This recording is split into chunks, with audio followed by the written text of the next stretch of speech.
savez, ce secteur est un secteur important, stratégique pour notre pays. Sa Majesté le Roi Abdullah VI a exigé 4 secteurs de souveraineté, ou a indiqué 4 secteurs de souveraineté, à la tête desquels on a la souveraineté alimentaire, mais aussi la souveraineté énergétique, la souveraineté en matière de santé et la souveraineté industrielle. Vous êtes le cœur de la souveraineté alimentaire de notre pays. C'est votre secteur. Vous savez, l'aliment de base dans notre pays est le pain. Et c'est vous qui assurez cet approvisionnement, ce stockage, cette pérennité. Au-delà de ça, l'aliment de célébration dans notre pays autour duquel se regroupent toutes les familles, notamment le vendredi, et le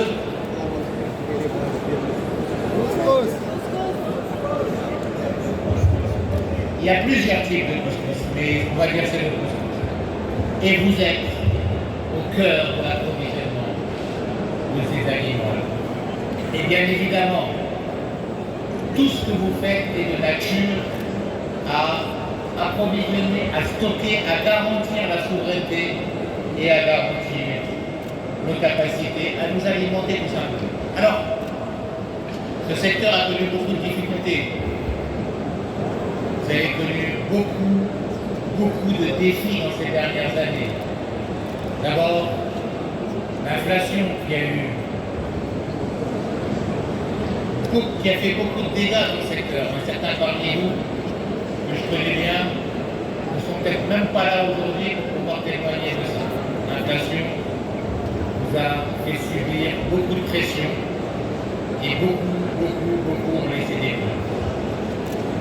Deuxième défi que vous connaissez aujourd'hui, c'est le fait qu'il y a beaucoup de pression sur vous pour que vous puissiez augmenter les capacités de stockage, être en mesure d'avoir des capacités de minoterie qui sont utilisées environ entre 50 et 55%.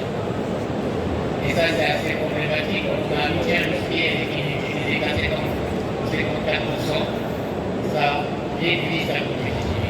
Alors, on a des défis à l'ouest. Le premier, c'est de renforcer votre capacité à assurer votre souveraineté alimentaire. Et pour la renforcer, on a 3 pistes majeures. La première, c'est de travailler de manière acharnée pour enfin transformer ce à quoi on rêve, c'est que le Maroc devienne le hub céréalier de l'Afrique. Le Maroc doit aujourd'hui, plus que jamais, devenir un hub céréalier de notre continent. Et le plus se contenter d'assurer la souveraineté et la sécurité alimentaire du pays, mais celle de tout le continent, au moins de la partie atlantique et de la partie atlantique nord du continent.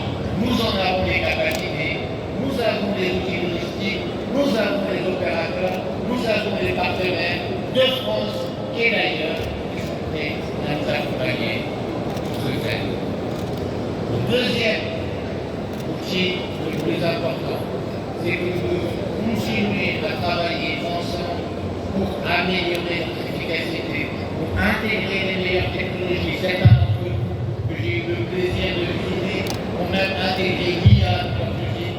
Et c'est un plaisir de voir ça, n'est-ce pas Jackie? C'est un plaisir de voir ça dans vos moulins. Continuez à vous développer, continuez à intégrer la technologie. C'est à ce prix que vous gagnerez en compétitivité. Troisième outil, et à mon avis, c'est l'enjeu le plus important, accompagner les jeunes en aval pour qu'ils puissent transformer vos produits. Nos jeunes ont besoin de projets, ont besoin de locomotives qui les poussent, qui les soutiennent pour pouvoir réaliser leurs rêves. Ils sont innovants, ils créent la technologie, ils développent des produits qui nous ont fait bouger aujourd'hui. C'était magnifique, vous avez tous goûté leurs produits. Accompagnez-les pour qu'ils puissent aller de l'avant, pour qu'ils puissent les commercialiser et pour qu'ils puissent utiliser nos produits parce qu'ils sont capables de les transformer et de les